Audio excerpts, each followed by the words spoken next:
निम्नलिखित में से कौन सा संविधान के अनुच्छेद 3 के अंतर्गत संसद के एक कानून द्वारा संभव नहीं है? अनुच्छेद 3 का जिक्र किया गया है मित्रों। पूछा क्या जा रहा है? जो संभव नहीं है। यहां पे आपको एक चीज बता दें, ये जो आपका टॉपिक चल रहा है, ये एक नया टॉपिक आ गया है जिसको आप कहते हैं भारत राज्य क्षेत्र। तो अनुच्छेद 3 में जो आपसे बात कही गई है उसके ऊपर आपसे सवाल पूछा जा रहा है, जिसका राइट आंसर होगा कि नए राज्यों का गठन, नए राज्यों का प्रवेश। तो नए राज्यों के प्रवेश की बात अनुच्छेद 3 में नहीं मित्रों, इसका जिक्र किया गया है अनुच्छेद 2 में। इसका मतलब क्या हुआ कि कौन सा एक चीज संभव नहीं है, तो इसमें नए राज्यों के प्रवेश की बात नहीं कही गई है। अब हम लोग चलते हैं आगे। फिलहाल इसका थोड़ा सा आपको डिटेल दे दें कि अनुच्छेद 3 आपसे कहता क्या है।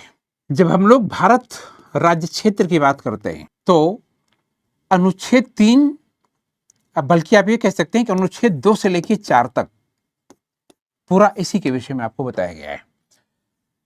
इसके डिटेल में अगर आप चलेंगे तो जो अनुच्छेद 3 है वो क्या कहता है, राज्यों का पुनर्गठन कैसे किया जाए। जैसे अपने यहाँ आप देखते हैं कई बार कि जैसे उत्तर प्रदेश का विभाजन करके उत्तराखंड को बनाया गया, इसी तरीके से मध्य प्रदेश का विभाजन करके छत्तीसगढ़ को बनाया गया, बिहार का विभाजन करके झारखंड को बनाया गया। जो लेटेस्ट सबसे बाद में हुआ 2014 में, तो आंध्र प्रदेश का विभाजन करके तेलंगाना को बनाया गया। तो इसका मतलब क्या हुआ कि राज्यों का विभाजन करके उनका जो एक नया राज्य बना दिया जाता है। तो इसी का जिक्र किया गया है।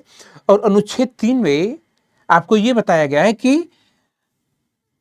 राज्य की सीमा में परिवर्तन, या यूं कह लें, आप ये कह लें कि मानचित्र में परिवर्तन, मानचित्र यानी जिनको आप अंग्रेजी में कहते हैं मैप, मानचित्र में जो परिवर्तन का अधिकार है वो केवल संसद को दिया गया है। यानी संसद उचित कानून बना के भारत के मानचित्र में परिवर्तन कर सकती है। और मानचित्र में परिवर्तन कब होगा? जब हम दूसरे देश के क्षेत्रों को अपने क्षेत्र में मिला लें, अपने देश में मिला लें, या भारत में जो राज्य हैं उनकी संख्या थोड़ी सी बढ़ा दी जाए। जैसे अगर आप जानते होंगे, भारत में इस समय कई ऐसे राज्य हैं जो राज्य के विभाजन की मांग कर रहे हैं। इस तरीके की विभाजन की मांग कई राज्यों में उठ रही है। ये बात अपनी जगह है कि अभी उसी केंद्र सरकार सहमत नहीं है। तो आपका जो राइट आंसर होगा इसमें वो होगा ऑप्शन, मतलब पहले सवाल में ऑप्शन डी। अब हम लोग चलते अगले सवाल पे। पूछा गया, संवैधानिक प्रावधानों के अनुसार राज्यों की सीमाओं को बदलने के लिए सहमति की जरूरत होती है। सीमाओं को बदलने के लिए सहमति की जरूरत पड़ती है। तो ये ध्यान में रखें, इसमें जो आपको आंसर दिया गया है वो राज्य की सहमति की जरूरत नहीं होती। इसका मतलब हुआ राइट आंसर होगा राज्य की नहीं। सहमति की जरूरत किसके लिए पड़ती है? सहमति की जरूरत पड़ती है संसद की। यानी जब तक संसद नहीं चाहेगी तब तक राज्यों की सीमा में परिवर्तन नहीं किया जा सकता है। तो आपका राइट आंसर होगा राज्य की सहमति की जरूरत नहीं पड़ती है। आगे आपसे सवाल पूछा गया है कि संसद की नई राज्यों को बनाने की प्रक्रिया के बारे में निम्नलिखित कथनों में से कौन सा एक कथन सही नहीं है। मतलब स्टेटमेंट गलत है और बात किसकी हो रही है? नए राज्यों को बनाने की। संसद विधि द्वारा नए राज्य बना सकती है और मौजूदा राज्यों की सीमाओं या नामों में फेरबदल कर सकती है, सही है। इस प्रकार का कोई विधेयक राष्ट्रपति की सिफारिश के सिवाय संसद में पेश नहीं किया जा सकता, ये भी सही है। इस प्रकार के किसी विधेयक को राष्ट्रपति प्रभावित राज्य के विधानमंडल को निर्दिष्ट कर सकता है। फिर पूछा गया, इस प्रकार की विधि अनुच्छेद 368 के कार्यक्षेत्र में आएगी। मित्रों, ये आंसर सही नहीं है। ठीक है, बाकी जो तीनों ऑप्शन है ये बिल्कुल सही है। अब हम लोग चलते अगले सवाल पे। 2022 तक की स्थिति के अनुसार भारत में संघ राज्य क्षेत्र हैं, तो इसको जवाब होगा मित्रों 8। अब अगर आप ये जानना चाहते हैं कि वो यूनियन टेरिटरी कौन सी है, चाहे आप संघ राज्य क्षेत्र कह दें या आप ये भी कह सकते हैं कि केंद्र शासित प्रदेश हैं, तो अगर आप उनका नाम लिखना चाहते हैं तो आप ये कह सकते हैं, जैसे दादरा नगर हवेली, दादरा नगर हवेली। फिर आप क्या कहते हैं, इसी में जो दमन दीव है उसको आप जानते हैं कि बाद में जोड़ दिया गया था, तो आप ये कह सकते हैं और दमन दीव एक। फिर आप क्या पढ़ते हैं, आप कहते हैं जैसे लद्दाख। फिर आप क्या कहते हैं, जैसे जम्मू कश्मीर। फिर आप क्या कहते हैं, जैसे चंडीगढ़। फिर आप क्या बताते हैं, जैसे पुद्दुचेरी। फिर आप क्या पढ़ते हैं, अंडमान निकोबार, अंडमान निकोबार द्वीप समूह। फिर आप इसमें आगे क्या पढ़ते हैं, आपका अगला आता है, जैसे है आपका दिल्ली, राष्ट्रीय राजधानी क्षेत्र के नाम से हम लोग कई बार कहते हैं। और इसके बाद आपका कौन सा बच गया, लक्षद्वीप, लक्षद्वीप। तो कितने हो गए, इनकी संख्या कितनी हो गई, 8।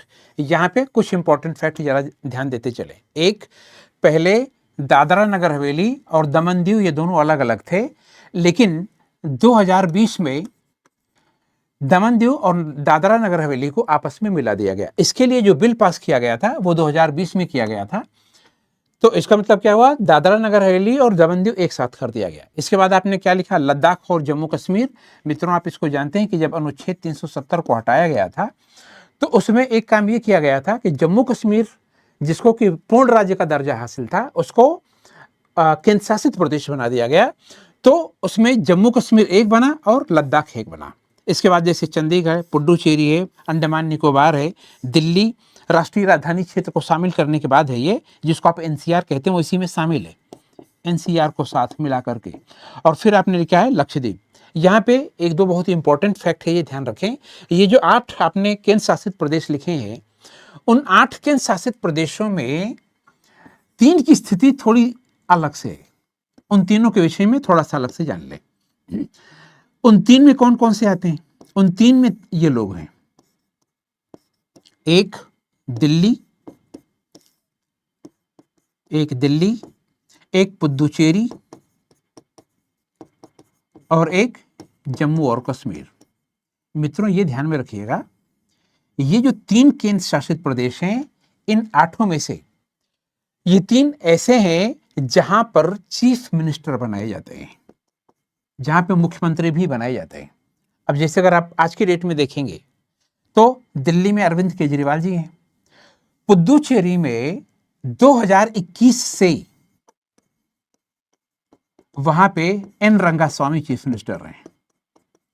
बहुत इंपॉर्टेंट फैक्ट है, आप नोट कर सकते हैं इसको, ठीक है। और जम्मू कश्मीर में अगर आप इस समय देख रहे होंगे तो जम्मू कश्मीर में इसमें विधानसभा का चुनाव कराने की प्रक्रिया एकदम चल रही है। चुनाव प्रचार वगैरह सब ये प्रक्रिया जारी हो चुकी है। वहां पे केंद्रीय निर्वाचन आयोग ने विधिवत सूचना जारी कर दी है कि इसमें हमको सितंबर और अक्टूबर में चुनाव कराना है। जैसे ही वहां पे चुनाव हो जाएगा, चुनाव परिणाम घोषित होगा, वहां पे सरकार बनाने की प्रक्रिया शुरू हो जाएगी। इसका मतलब क्या हुआ, वहां पे भी चीफ मिनिस्टर बना दिया जाएगा। तो इन 8 राज्यों में से ये जो 3 राज्य हैं, इनको कई बार हम लोग अर्ध राज्य कहते हैं, यानी सेमी या क्वासी स्टेट। अर्ध राज्य का मतलब होता है कि ये ऐसे राज्य हैं जो कि सीमित विषयों पर, यानी लिमिटेड सब्जेक्ट के ऊपर कानून बना सकते हैं, यानी लेजिस्लेशन कर सकते हैं। बिल्कुल ऐसे समझे, जैसे दिल्ली में है तो दिल्ली में विधानसभा बनाई गई है, पुदुचेरी में विधानसभा है और जम्मू कश्मीर में विधानसभा के लिए चुनाव कराया जा रहा है। इतना फैक्ट आप याद रखें, ये आपके लिए सफिशिएंट है। अब हम लोग चलते हैं आगे। पूछा जा रहा है मध्य प्रदेश राज्य का गठन कब किया गया था। तो अगर आप मध्य प्रदेश राज्य के गठन की बात करेंगे तो इसका गठन किया गया था 1 नवंबर 1956 को। इसका मतलब उसका राइट आंसर ये है। अब हम लोग चलते हैं अगले सवाल पे। आपका अगला सवाल है, पूछा गया है बिहार राज्य को कब बनाया गया। तो बिहार राज्य मित्रों बनाया गया था 1912 में, ठीक है। अगले सवाल पे हम लोग चलें तो आगे आपसे पूछा जा रहा है मणिपुर, मेघालय और त्रिपुरा जो राज्य बनाए गए हैं उनके लिए कौन सा कानून पास किया गया था मित्रों। तो उसका जवाब है उत्तर पूर्वी पुनर्गठन अधिनियम, उत्तर पूर्वी क्षेत्र पुनर्गठन अधिनियम 1971। इसी अधिनियम के द्वारा ये 3 नए राज्य भारत में स्थापित किए गए थे। अब हम लोग चलते आगे वाले सवाल पे।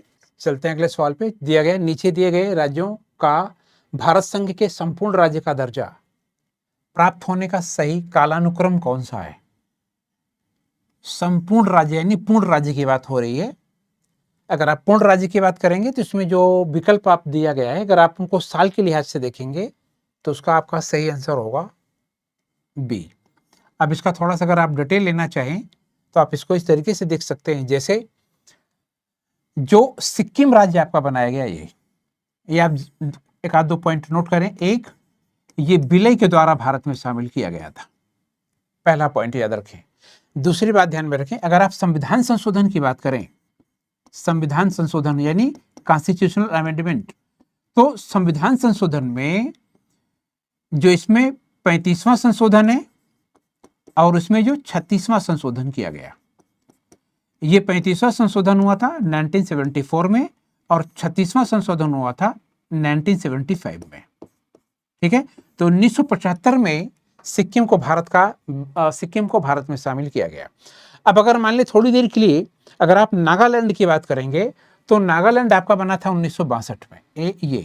ये आपका बना 1962 में, और जब नागालैंड को बनाया गया तो इसके लिए नागालैंड राज्य अधिनियम 1962 पास किया गया और नागालैंड भारत का 16वां राज्य बना था। अब अगर मान लें थोड़ी देर के लिए अगर आप हरियाणा की बात करते हैं तो हरियाणा बना था 1966 में, यानी 1966 में, और इसके लिए पंजाब पुनर्गठन अधिनियम 1966 को पास करके तब हरियाणा को बनाया गया। इसी तरीके से अगर आप मान लें थोड़ी देर के लिए आप अरुणाचल प्रदेश की बात नागालैंड, हरियाणा, सिक्किम और अरुणाचल प्रदेश की बात अगर आप बात करते हैं तो अरुणाचल प्रदेश आपका बना था 20 फरवरी 1987 को, 20 फरवरी 1987। ठीक है, तो इसका सही क्रम ये होता है। अब चलते हैं हम लोग आगे। आपका अगला सवाल है कि भारत में एक नया राज्य सृजित करने वाले विधेयक को पारित होना जरूरी है। भारत में एक नया राज्य सृजित करने के लिए, इसका मतलब अगर नाम मान ले नया राज्य बनाया जा रहा है तो क्या किया जाएगा, तो बहुत ही दिलचस्प सवाल है मित्रों, ये ध्यान में रखें। संसद में केवल साधारण बहुमत के द्वारा। देखें नियम क्या कहता है, जरा उसके ऊपर ध्यान दें। कहा यह जाता है कि जो राज्य पुनर्गठन अधिनियम है, जब कभी भी नया राज्य बनाया जाता है या यूं कह लें राज्यों का पुनर्गठन किया जाता है, तो ये पुनर्गठन की जो शक्ति है ये केवल और केवल संसद को प्राप्त है। एक बात। दूसरी बात ये ध्यान में रखें, जब पुनर्गठन से संबंधित विधेयक लाया जाता है तो या यूं कह लें जब नया राज्य बनाया जाता है तो इसकी संविधान में दो प्रक्रिया दी गई है। वो प्रक्रिया क्या है जरा जाने। प्रक्रिया ये है, जैसे अगर आप मान लें पहली प्रक्रिया की बात करें तो क्या है कि राज्य का विधानमंडल है, स्टेट लेजिस्लेचर है, वो एक विधेयक लाएगा। विधेयक को उस राज्य की जो विधानसभा है या विधानमंडल है वो 2/3 के विशेष बहुमत से पास कराएगा। इसके बाद उसको किसके पास भेजा जाएगा, केंद्र सरकार के पास। केंद्र क्या करेगा, उसी विधेयक को संसद के दोनों सदनों से अलग अलग केवल साधारण विधेयक से पास कराएगा, यानी यूं कह लें साधारण बहुमत से पास कराएगा, सिंपल मेजॉरिटी से। मतलब क्या हुआ कि पहला तरीका क्या है, जैसे कोई नया राज्य बनाया जा रहा है तो पहला तरीका क्या है कि नए राज्य को बनाने का जो प्रस्ताव है ये उस राज्य का विधानमंडल लाएगा। राज्य विधानमंडल इसको 2/3 के विशेष बहुमत से पास करेगा। इसके बाद उस विधेयक को किसके पास भेजा जा रहा है, केंद्र के पास। केंद्र उसी विधेयक को संसद के दोनों सदनों से अलग अलग साधारण बहुमत से पास कराएगी। साधारण बहुमत का मतलब हुआ सदन में उपस्थित और मतदान करने वाले जितने सदस्य हैं उसमें से आधे से एक ज्यादा, यानी 50% + 1। एक तरीका ये, जैसे अपने यहाँ सन 2000 में 3 राज्य बनाए गए, जैसे छत्तीसगढ़ बना, उत्तराखंड बना और झारखंड बना, तो इसके लिए यही प्रक्रिया अपनाई गई थी। एक बात। अगली बात ध्यान में रखें, अब दूसरा तरीका क्या है, दूसरे में क्या होगा, राज्य पुनर्गठन का जो विधेयक प्रस्ताव है ये केंद्र खुद शुरू करता है। ठीक है, और केंद्र किसके पास भेजेगा, राज्य के पास भेजेगा। तो केंद्र क्या करेगा, केंद्र सरकार क्या करेगी, पहले राज्य पुनर्गठन से संबंधित प्रस्ताव राज्य के पास भेजेगी, राज्य सरकार उसको 2/3 के विशेष बहुमत से पास करेगी, फिर इसको किसको वापस किया जाएगा, केंद्र को। केंद्र उसी विधेयक को संसद के दोनों सदनों से ये ध्यान में रखें मित्रों, अलग अलग केवल साधारण बहुमत से पास करा देगा, सिंपल मेजॉरिटी से। ठीक है, राष्ट्रपति साइन कर देगा, नए राज्य का पुनर्गठन करना है तो पुनर्गठन हो जाएगा। अब यहाँ पर आपको केवल 2-3 बात ध्यान में रखनी है। एक, बिना केंद्र की सहमति के राज्य का पुनर्गठन नहीं हो सकता है, एक पॉइंट। दूसरी बात ध्यान में रखें, जब राज्य का पुनर्गठन किया जाएगा तो वो विधेयक सदन में लाने से पहले राष्ट्रपति की अनुमति आवश्यक होती है। तो इसमें आपको जो बताया एक विकल्प दिया गया है वो है संसद में साधारण बहुमत के द्वारा ये बिल लाएंगे और उसको पास करा देंगे। इतना फैक्ट आप अपने दिमाग में जरूर रखे रहें। अब हम लोग चलते हैं अगले सवाल पे।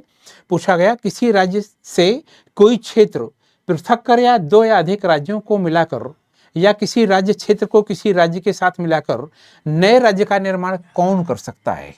बात वही है, घुमा फिरा के पढ़ाया गया है, वो देखिए वही है। बिना संसद की स्वीकृति के राज्य पुनर्गठन संभव नहीं होता है, ऐसा हमारा संविधान कहता है। अब हम लोग चलते हैं आगे। पूछा गया 3 राज्यों छत्तीसगढ़, उत्तराखंड और झारखंड का गठन निम्नलिखित में से किस वर्ष किया गया था। मित्रों उसका जवाब है सन 2000 में। और उस समय जो भारत के प्राइम मिनिस्टर थे वो थे अटल जी, यानी अटल बिहारी वाजपेयी जी। अटल जी भारत के प्राइम मिनिस्टर थे, ठीक है। और ये 3 राज्य बनाए गए थे, छत्तीसगढ़, उत्तराखंड और झारखंड। छत्तीसगढ़ बना था मध्य प्रदेश से, जो उत्तराखंड बना था या बनते हैं यूपी से बना था, ये यूपी को काट करके, और जो झारखंड बनाया गया था ये बिहार का हिस्सा था, वहां से इसको अलग करके एक नया राज्य बना दिया गया, ठीक है। अब हम लोग चलते हैं अगले सवाल पे। पूछा गया आपसे सिक्किम भारत का 22वां राज्य कब बना था। तो सिक्किम भारत का 22वां राज्य बना था 36वें संशोधन के द्वारा, यानी आपका राइट आंसर होगा इसमें 12वें डी। ये यहां पे 1-2 फैक्ट मित्रों जरूर याद रखें। एक, जो सिक्किम राज्य बना है उसके विषय में एक बात ये ध्यान में रखें, सिक्किम राज्य को भारत में विलय की प्रक्रिया के द्वारा बनाया गया, विलय के प्रक्रिया के द्वारा बनाया गया। उस समय भारत की जो प्राइम मिनिस्टर थी श्रीमती इंदिरा गांधी थी, श्रीमती इंदिरा गांधी जी थी। अगली बात ये ध्यान में रखें, जो तीसरा पॉइंट आपको ध्यान में रखना है, अगर आप संविधान संशोधन की बात करें, कॉन्स्टिट्यूशनल अमेंडमेंट की बात करेंगे, तो यहाँ पे 2 संविधान संशोधन आपके लिए महत्वपूर्ण है। कौन कौन सा? एक 35वां संशोधन, 35वां संशोधन किया गया था 1974 में, और अगला है 36वां संशोधन, ये हुआ था 1975 में। जो 35वां संशोधन है जो 74 में हुआ था, इसके द्वारा सिक्किम को भारत के सह राज्य का दर्जा प्रदान किया गया, ठीक है। लेकिन जब 36वां संशोधन किया गया तो इस संशोधन के द्वारा सिक्किम को भारत में पूर्ण राज्य का दर्जा दे दिया गया। पूर्ण राज्य का मतलब क्या हुआ? ऐसे राज्य जो राज्य सूची में शामिल सभी विषयों पर, उनकी संख्या इस समय कितनी है राज्य सूची में शामिल विषयों की संख्या? तो आप क्या बताते हैं? 61 यानी 61। जो राज्य सूची में शामिल सभी विषयों पर विधायन या कानून बनाते हैं उन्हीं राज्यों को पूर्ण राज्य का दर्जा हासिल होता है। तो आपका राइट आंसर होगा डी। हम लोग चलते हैं अगले सवाल पे। पूछा गया झारखंड राज्य आपका कब बना था? तो आपका जवाब होगा 15 नवंबर सन 2000 को। आपका अगला सवाल था 280 साल के फ्रांसीसी शासन के बाद 1954 में कौन सा एक केंद्र शासित प्रदेश बना? पांडिचेरी।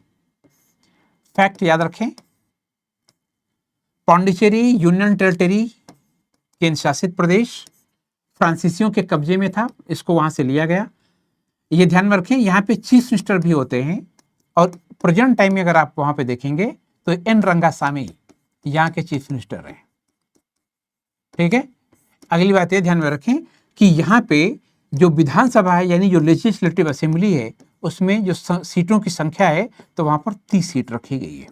इसका मतलब ये हुआ कि पुदुचेरी में क्योंकि वहां पे विधानसभा है और विधानसभा में सीटों की संख्या ये है, इसीलिए वहां पर चीफ मिनिस्टर बनाए जाते हैं। तो ये इसका राइट आंसर आप ध्यान रखें, वो पुदुचेरी है। और पुदुचेरी का जो पुराना नाम था वो आप पांडिचेरी जानते ही हैं, लेकिन सन 2006 में इसका नाम पांडिचेरी से पुदुचेरी कर दिया गया। हम लोग चलते हैं अगले सवाल पे। पूछा गया निम्नलिखित में से किस वर्ष सिक्किम को राज्य का दर्जा प्रदान किया गया।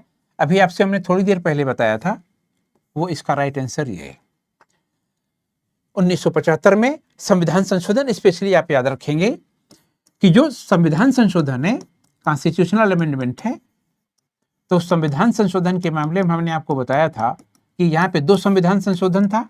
एक जिसको आप कहते हैं 35वां, ये हुआ था 1974 में। एक वो जिसको आप कहते हैं 36वां, ये हुआ था 1975 में। ठीक है, 1974 में सिक्किम को सह राज्य का दर्जा प्रदान किया गया, को स्टेट। ठीक है, और 1975 में इसको पूर्ण राज्य का दर्जा प्रदान किया गया, यानी फुल स्टेट। ठीक है, इसमें अगर आप कभी कभी न्यूज़पेपर में अगर आप पढ़ते होंगे तो आप एक देखते होंगे कि अरविंद केजरीवाल जी भी यही कहते हैं कि दिल्ली को अर्ध राज्य की जगह पूर्ण राज्य का दर्जा प्रदान किया जाए। ये मांग काफी जमाने से हो रही है, लेकिन कुछ कारणोंवश अभी ऐसा किया नहीं गया है। अब हम लोग चलते हैं अगले सवाल पे। पूछा गया किस आयोग की अनुशंसा के आधार पर पंजाब पुनर्गठन अधिनियम द्वारा पंजाब और हरियाणा राज्य गठित किए गए थे। तो मित्रों उसका जवाब है, यह है आपका धार आयोग। ठीक है, आगे चलते हैं। आप अगला सवाल है आपका कि संविधान के 56वें, 55वें, 53वें और 36वें संशोधन के द्वारा क्रमशः क्या हुआ था। तो मित्रों इसमें आपका जवाब होगा ऑप्शन सी, ये गोवा, अरुणाचल, मिजोरम और सिक्किम को नए राज्य का दर्जा प्रदान किया गया।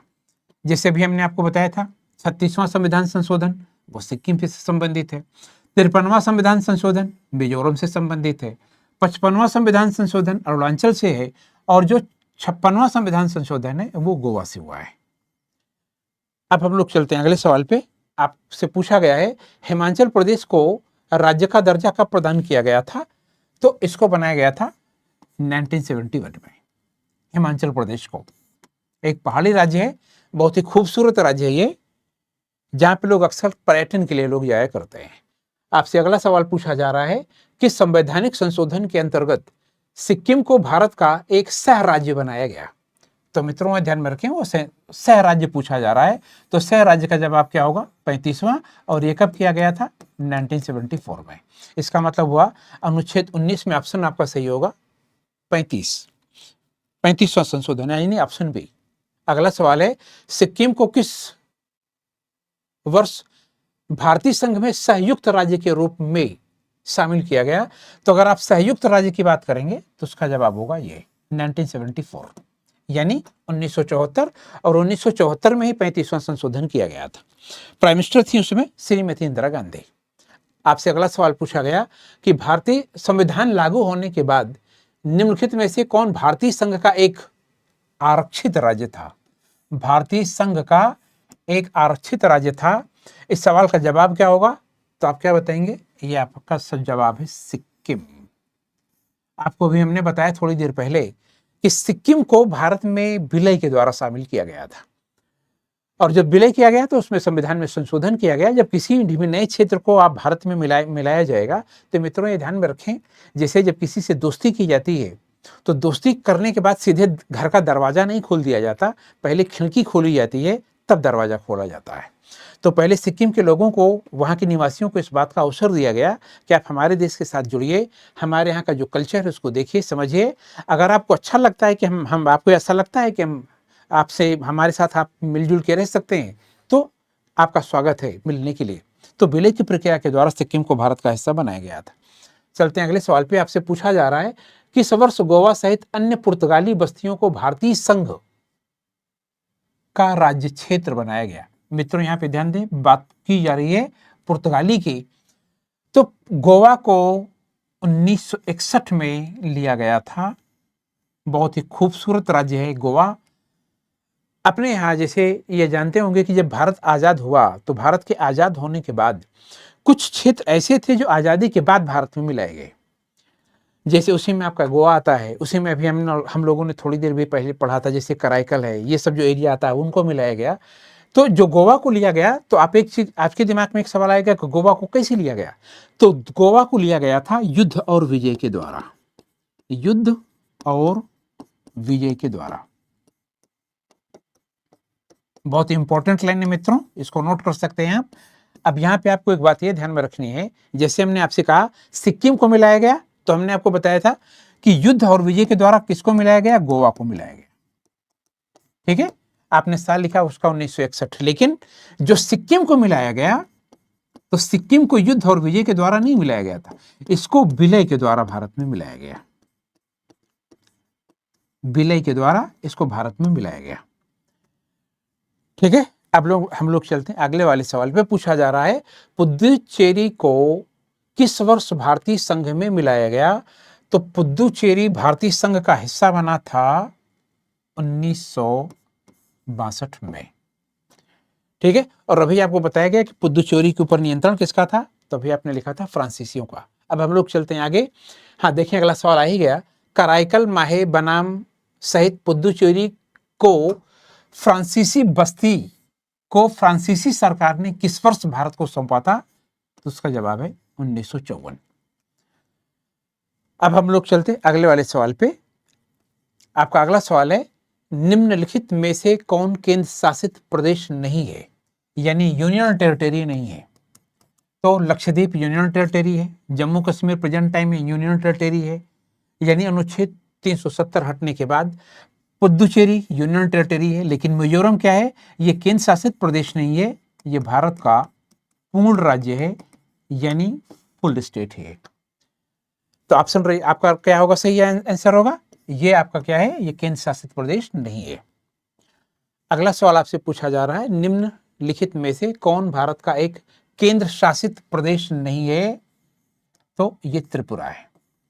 ठीक है, बाकी हमने आपको बता ही दिया कि चंडीगढ़, पुदुचेरी, लक्षद्वीप, बाकी कुल मिला के 8 केंद्र शासित प्रदेश हैं। उन 8 केंद्र शासित प्रदेशों में त्रिपुरा का नाम शामिल नहीं है। त्रिपुरा क्या है, एक पूर्ण राज्य है, एक फुल स्टेट है, यानी इसको राज्य सूची में शामिल सभी 61 विषयों पर कानून बनाने की शक्ति प्राप्त है। अब आगे आपसे सवाल पूछा गया कि निम्नलिखित में से क्या संघ राज्य क्षेत्र नहीं है? तो मित्रों उसका जवाब देखेंगे, नागालैंड क्या है, नागालैंड राज्य, वो भी इसको पूर्ण राज्य का दर्जा प्रदान किया गया है। ठीक है, तो भारत का पूर्ण राज्य है, बाकी जितने हैं ये यूनियन टेरिटरी है। आपसे सवाल भी यही पूछा जा रहा है। अब हम लोग चलते हैं आगे। पूछा गया भारत में कितने राज्य और संघीय प्रदेश हैं? प्रेजेंट टाइम में अगर आप मित्रों बात करेंगे तो 28 राज्य हैं और 8 केंद्र शासित प्रदेश हैं, जिसमें राष्ट्रीय राजधानी दिल्ली भी शामिल है। ठीक है, अब हम लोग चलते हैं आगे। आपका अगला सवाल है, पूछा गया भारत में राज्यों और संघ राज्य क्षेत्रों की कुल संख्या के संबंध में निम्नलिखित में से कौन सा सही है? तो 28 राज्य और 8 केंद्र शासित प्रदेश, यानी यूनियन टेरिटरी। तो आपका पहला ऑप्शन सही होगा। 8 का राज्य जो नाम है, उन 8 केंद्र शासित प्रदेशों का नाम हम आपको पहले भी लिख के बता दिए हैं। पूछा गया वर्तमान में भारतीय संघ में राज्यों और केंद्र शासित प्रदेशों की संख्या, शब्दों पे ध्यान दें, राज्यों और, तो राज्य कितने हो गए, 28। फिर क्या पूछा जा रहा है, केंद्र शासित प्रदेश यूनियन टेरिटरी कितने हो गए, 8। इसका मतलब क्या हुआ, राइट आंसर क्या हो गया, 28 और 8। तो आपका राइट आंसर होगा ऑप्शन सी। लेकिन अगर मान लें आपसे सवाल ये पूछ लिया जाता कि भारतीय संघ में कितने केंद्र शासित प्रदेश और कितने राज्य हैं, तब आप इसका जवाब इस तरीके से नहीं, तब आप क्या देते कि 8 केंद्र शासित प्रदेश और 28 राज्य हैं। शब्दों पे थोड़ा ध्यान दीजिएगा, कभी कभी परीक्षा में थोड़ा प्रेशर होने के नाते आसान सवाल भी गलत हो जाते हैं। तो पहले राज्य पूछा गया है, तो राज्य हुए 28, केंद्र शासित प्रदेश हो गए 8। चलते हैं अगले सवाल पे। पूछा गया 1956 के राज्य पुनर्गठन अधिनियम द्वारा कितने राज्य और संघीय क्षेत्रों की स्थापना की गई थी?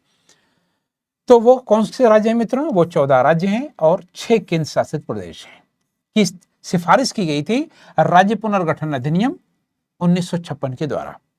ठीक है, इसके डिटेल में अगर आप जानना चाहें तो आप थोड़ा आपको उसका डिटेल देते चलें। देखिए मित्रों, हुआ ये था कि अपने यहाँ 1953 में बनाया गया था राज्य पुनर्गठन आयोग। राज्य पुनर्गठन आयोग।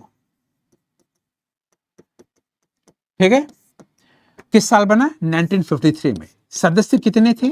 3। सदस्यों की संख्या कितनी थी? 3, यानी 3 मेंबर कमीशन था ये।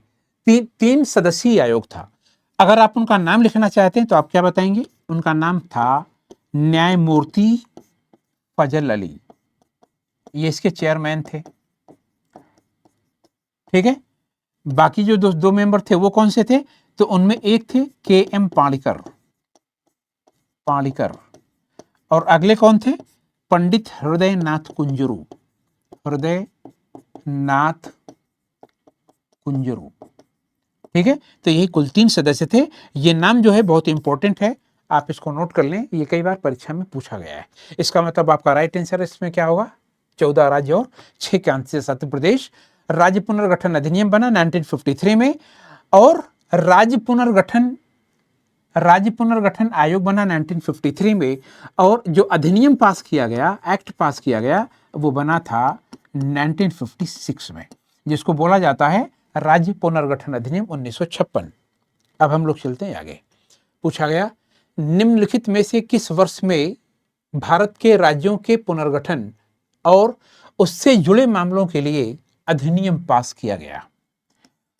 क्या पूछा जा रहा है? किस वर्ष भारत के राज्यों के पुनर्गठन और उससे जुड़े मामलों के लिए तो पास किया गया था? 1956 में, और उसका नाम क्या रखा गया? राज्य पुनर्गठन अधिनियम 1956। अधिनियम 1956। ठीक है, राइट आंसर आपका हो गया ऑप्शन बी। चलते हैं आगे। पूछा गया, अगस्त 1953 में भारत सरकार द्वारा गठित किए गए राज्य पुनर्गठन आयोग, देखें मित्रों जब आ गया अभी 1953 में क्या बनाया गया? राज्य पुनर्गठन आयोग में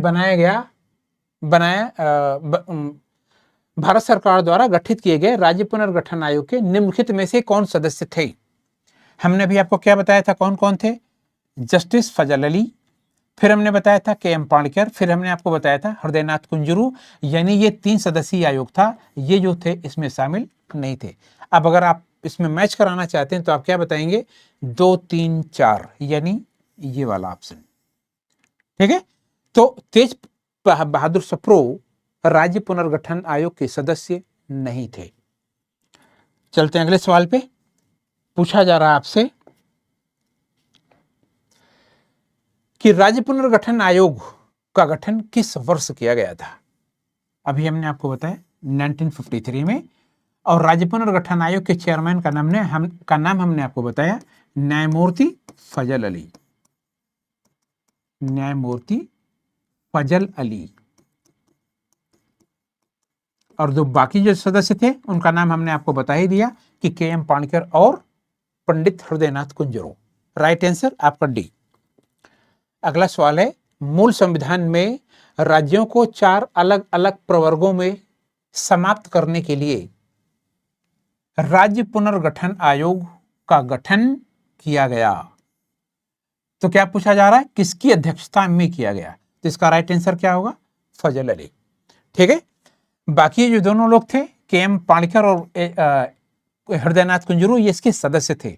सवाल किसके ऊपर पूछा जा रहा है, किसका अध्यक्ष कौन था? तो ध्यान में रखें फजल अली इसके अध्यक्ष थे।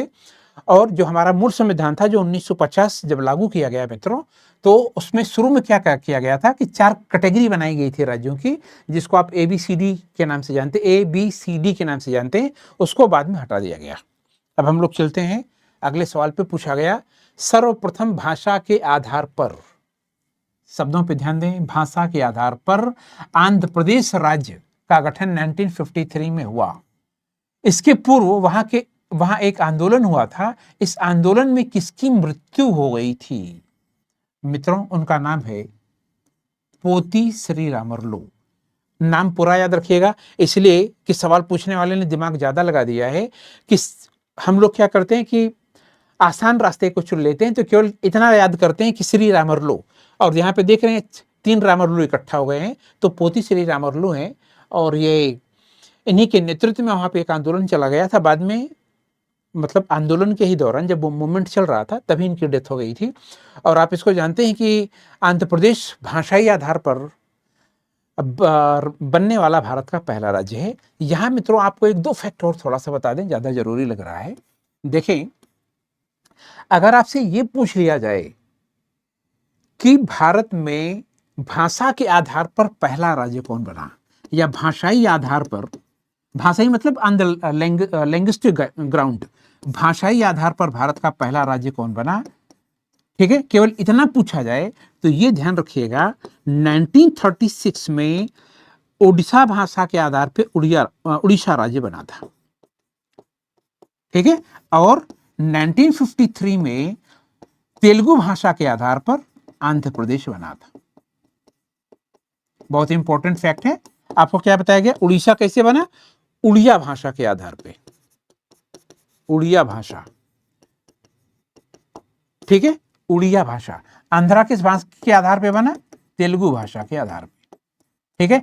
अब इसी सवाल को कई बार घुमा फिरा के पूछा जाता है। जैसे आपसे पूछ लिया गया, केवल इतना पूछा गया कि भारत में भाषाई आधार पर बनने वाला पहला राज्य कौन सा है, अगर उसमें उड़ीसा का नाम और दिया गया है तो ये ध्यान में रखें 1936 में बना था वो उड़िया भाषा के आधार पे, ठीक है। ये आंध्र प्रदेश का बना 1953 में। लेकिन अगर आपसे ये पूछा जा रहा है कि आजादी के बाद भाषाई आधार पे कौन सा राज्य बना, तो आजादी मिली थी 47 में, इसका मतलब तब उसमें उड़ीसा शामिल नहीं होगा, आंध्र प्रदेश शामिल होगा। आपका राइट आंसर कौन सा होगा, सी। चलते हैं हम लोग अगले सवाल पे। पूछा गया प्रथम भाषाई राज्य किसे बनाया गया, वो कौन सा है, आंध्र प्रदेश। भाषा कौन सी है, तेलुगु, ठीक है। और अभी आपको बताया गया कि किसके नेतृत्व में आंदोलन चला था, तो अपने आप लिखा था पोती श्री रामरलो। इन्हीं के अध्यक्ष कह लें, अगुवाई में, इन्हीं के नेतृत्व में, इन्हीं की लीडरशिप में एक मूवमेंट, एक आंदोलन चलाया गया और आंदोलन के दौरान इनकी डेथ हो जाती है। आप ये जानते हैं कि कुछ राज्य भारत में ऐसे हैं जो हिंदी के बहुत ही कट्टर विरोधी राज्य हैं। फिलहाल आगे चलते हैं कि भाषा के आधार पर राज्यों का पुनर्गठन, भाषा के आधार पर राज्यों का पुनर्गठन कब किया गया। तो भाषा के आधार पर राज्यों का पुनर्गठन आप क्या देखेंगे, तो आप क्या बताएंगे, 1956 में, ठीक है। तो क्या किया गया, अधिनियम पास किया गया, कौन सा, राज्य पुनर्गठन अधिनियम, राज्य पुनर्गठन अधिनियम 1956, ठीक है। पूरे कानून का ये नाम है। हम लोग चलते हैं अगले सवाल पे। पूछा गया आपसे कि संविधान के प्रवर्तन के समय राज्यों को 4 कैटेगरी में, श्रेणियों में बांटा गया था। देख रहे हैं ना, ये आपसे ये भी सवाल पूछा जा सकता है कि जब भारत संविधान का प्रवर्तन किया गया तो राज्यों को कितनी कैटेगरी में बांटा गया था, तो आप ये बताएंगे 4 कैटेगरी। अब ये ध्यान में रखें, वो चारों कैटेगरी हटा दी गई है, ABCD। तो पूछा जा रहा है इन श्रेणियों को किस वर्ष हटाया गया, तो उसका जवाब क्या है, 1956 में। क्यों, इसलिए कि राज्य पुनर्गठन आयोग बनाया गया उसी समय, राज्य पुनर्गठन अधिनियम पास किया गया और अधिनियम में पहले ही व्यवस्था कर दी गई कि ये जो 4 कैटेगरी गई है इसको हटा दिया जाए। चलते हैं अगले सवाल पे। पूछा गया 2022 तक की स्थिति के अनुसार भारत में राज्य हैं, कितने राज्य हैं, तो आपका जवाब क्या होगा, 28, ठीक है। लेकिन एक चीज ये भी ध्यान में रखें मित्रों, 22 की स्थिति पूछी गई है। अगर मान ले बात थोड़ी सी ये पूछ ली जाती कि 2019 से पहले, तो आप इसको जानते हैं कि अगस्त 2019 में अनुच्छेद 370 को हटाने की बात की गई थी। तो जब 370 हटा तो जम्मू कश्मीर को केंद्र शासित प्रदेश बना दिया गया। नहीं तो जब तक जम्मू कश्मीर भारत का केंद्र शासित प्रदेश नहीं था तब तक भारत में राज्यों की संख्या 28 नहीं 29 हुआ करती थी, ठीक है। लेकिन इसका मतलब क्या हुआ, इसमें 28 राज्य प्लस जम्मू कश्मीर शामिल है। लेकिन ये स्थिति 370 के हटने से पहले की है। तो इसमें जो आपका सवाल पूछा जा रहा है, चूंकि बात 2022 की हो रही है, तो राइट आंसर आपका होगा 28। अगला सवाल है, मूल संविधान में राज्यों को कितने वर्गों में बांटा गया। देखें, सवाल आपसे पूछ लिया गया, आपका जवाब क्या होगा, ऑप्शन डी, यानी 4, A, B, C और D, 4 कैटेगरी के स्टेट बनाए गए थे। चलते हैं हम लोग अगले सवाल पे। पूछा जा रहा है, निम्नलिखित जोड़ों में से किसने देशीय रियासतों को भारतीय संघ का अंग बनाने में सबसे महत्वपूर्ण भूमिका अदा की थी? किसने देसी रियासतों को भारतीय संघ का अंग बनाने में किसने महत्वपूर्ण भूमिका अदा की थी? मित्रों, उनका नाम है सरदार पटेल और बीपी मेनन। थोड़ा सा आपको फैक्ट दे देते हैं। देखें, अपने यहाँ जब भारत मतलब जब ये हो रहा था कि भारत को एक स्वतंत्र राष्ट्र बनाया जाए, तो उस समय भारत में 550 से अधिक देसी रियासतें थीं, जिनको आप प्रिंसली स्टेट कहते हैं। ज्यादा देसी रियासतें थीं, रजवाड़े थे।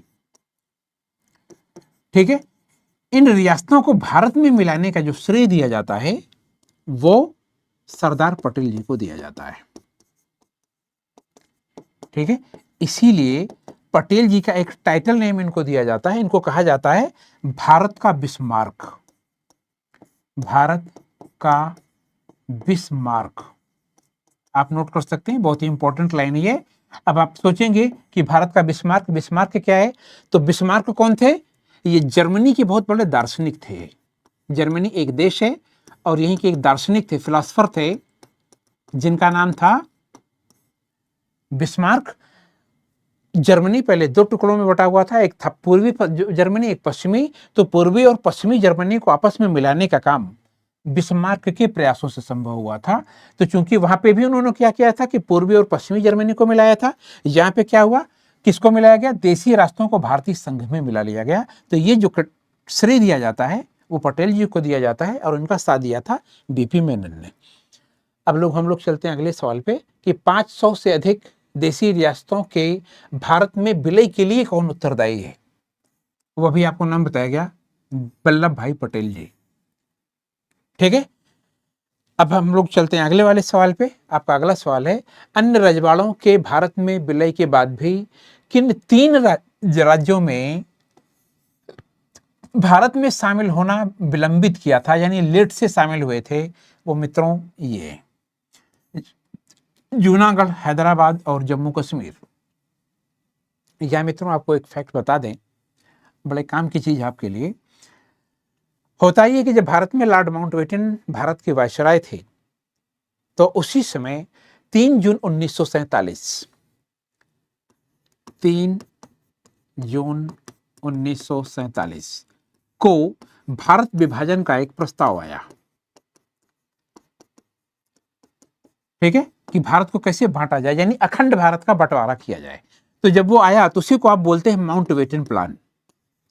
माउंटबेटन प्लान या योजना, दोनों कह सकते हैं आप।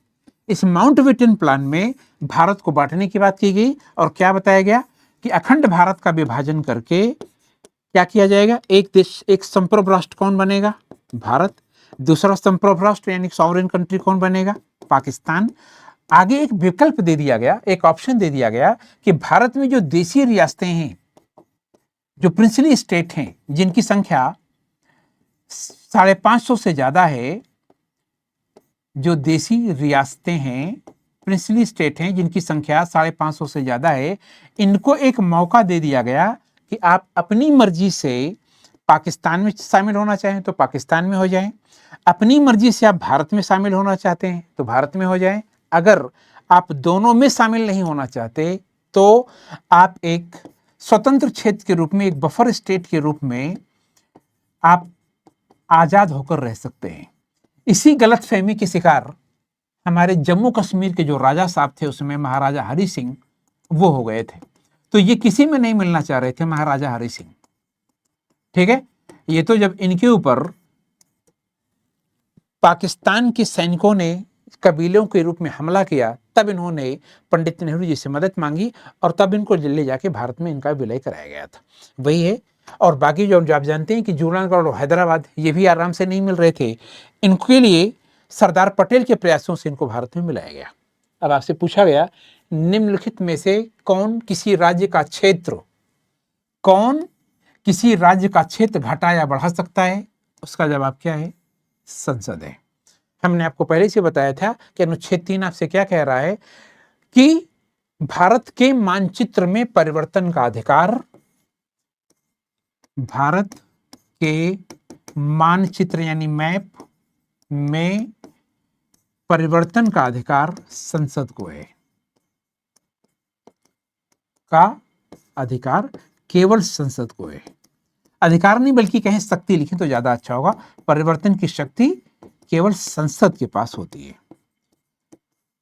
संसद के पास है। ठीक है, तो राइट आंसर हो गया आपका बी। अगला सवाल, नए राज्य के गठन या सीमा में परिवर्तन का अधिकार किसके पास है? फिर जवाब वही है मित्रों, संसद के पास होती है। आगे आपको अगला सवाल आपसे पूछा गया है, राज्यों में पुनर्गठन संबंधी विधेयक को संसद में प्रस्तुत करने से पहले, संसद में प्रस्तुत करने से पहले किसकी अनुमति आवश्यक है? तो भारत के प्रेसिडेंट की। हमने आपको बताया था कि राज्य पुनर्गठन के लिए 2-3 बातें ध्यान में रखें। एक, राज्य पुनर्गठन का विधेयक जब लाया जाएगा तो केंद्र सरकार की सहमति अनिवार्य है। बिना केंद्र की सहमति के राज्य का पुनर्गठन संभव नहीं है, एक बात। दूसरी बात, राज्य पुनर्गठन जब किया जाएगा तो ये संसद के द्वारा किया जाएगा, दूसरी बात। तीसरी बात ये ध्यान में रखें, राज्य पुनर्गठन का प्रस्ताव जब राज्य सरकारें केंद्र के पास भेजती हैं तो केंद्र सरकार उसको मानने के लिए बाध्य नहीं होती। ठीक है, जैसे आप इसको बिल्कुल इसी तरीके से समझें, जैसे यूपी राज्य है अपने यहाँ, तो यूपी राज्य में जब मायावती जी चीफ मिनिस्टर थी तो यूपी के विभाजन का प्रस्ताव उन्होंने केंद्र सरकार के पास भेजा था। ठीक है, लेकिन केंद्र ने क्या किया, उस प्रस्ताव को उन्होंने रिजेक्ट कर दिया, कैंसिल कर दिया। उन्होंने कहा यह संभव नहीं है। और मायावती जी भारत की चीफ मिनिस्टर कब से कब तक थी? 2007 से लेके 2012 तक मायावती जी भारत की यूपी की चीफ मिनिस्टर थी। ठीक है, और ये जो प्रस्ताव भेजा गया था यूपी के विभाजन का मित्रों, ये 2012 में भेजा गया था। उसके राजनीतिक कारण थे। ठीक है, अब क्या हुआ, यहां से चीफ मिनिस्टर यानी मायावती जी ने केंद्र के पास प्रपोजल भेजा कि यूपी का विभाजन करके 4 राज्य बनाए जाएं, लेकिन केंद्र ने उस प्रस्ताव को पूरी तरीके से रिजेक्ट कर दिया। ठीक है, ये ध्यान में रखें, जब कभी भी राज्य पुनर्गठन का विधेयक सदन में लाया जाता है तो राष्ट्रपति की सहमति आवश्यक होती है। आगे पूछा गया, किसी राज्य के नाम में परिवर्तन का अधिकार। मित्रों सवाल वही है, बार बार केवल घुमा फिरा के पूछा जा रहा है, जवाब यही है। ठीक है, संसद के पास ये शक्ति होती है। अगला सवाल आपके पास है, भारतीय संघ में किसी राज्य को सम्मिलित करने का अधिकार, भारतीय संघ में किसी राज्य को सम्मिलित करने का अधिकार किसके पास है? संसद के पास है। अगला सवाल फिर आपसे पूछा जा रहा है कि आंध्र प्रदेश एक भाषाई राज्य के रूप में गठित किया गया, तो भाषाई राज्य के रूप में कब आया था? 1953 में। ठीक है, और अगर आपको याद आ रहा हो तो हमने आपसे बताया था कि भाषाई आधार पर भारत में जो पहला राज्य बना था वो कौन सा था? तो 1936 में उड़ीसा बना था। किस भाषा के आधार पर बना था? उड़िया भाषा के आधार पर, उड़िया भाषा। ठीक है, तो ये आजादी के पहले की बात है। आजादी के बाद अगर आप देखेंगे तो 1953 में कौन बना? आंध्र प्रदेश बना। और किस भाषा के आधार पे बना? तो आप बताएंगे तेलुगु भाषा के आधार पे। ठीक है, तो राइट आंसर आपका होगा 1953। चलते हैं अगले सवाल पे। पूछा गया कि भारत का संविधान भारत को कैसे वर्णित करता है? तो भारत क्या है? राज्यों का एक संघ है, यानी ये वाला। अब यहां पे मित्रों आपको थोड़ा सा एक डिटेल दे दें, ज्यादा बेहतर होगा, समझना थोड़ा जरूरी है। देखिए मित्रों, हुआ ये कि हमारा जो अनुच्छेद 1 है, आर्टिकल 1, वो क्या कहता है? भारत राज्यों का संघ है, राज्यों का संघ है। उम्मीद करते हैं यह सेशन आपके लिए काफी फायदेमंद होगा, और नेक्स्ट सेशन में हम लोग और भी सवालों के ऊपर चर्चा करेंगे। जैसा कि हमने आपको पहले से भी बताया था कि सीरीज में हम आपके साथ लगभग 2500 से ज़्यादा सवाल डिस्कस करेंगे, और ये सारे सवाल आपकी एक दिवसीय परीक्षाओं के लिए एकदम रामबाण है। आप अगर चाहें तो आप इसका रिवीजन करके आप इसको देख सकते हैं। तब तक के लिए नमस्कार, जय हिंद।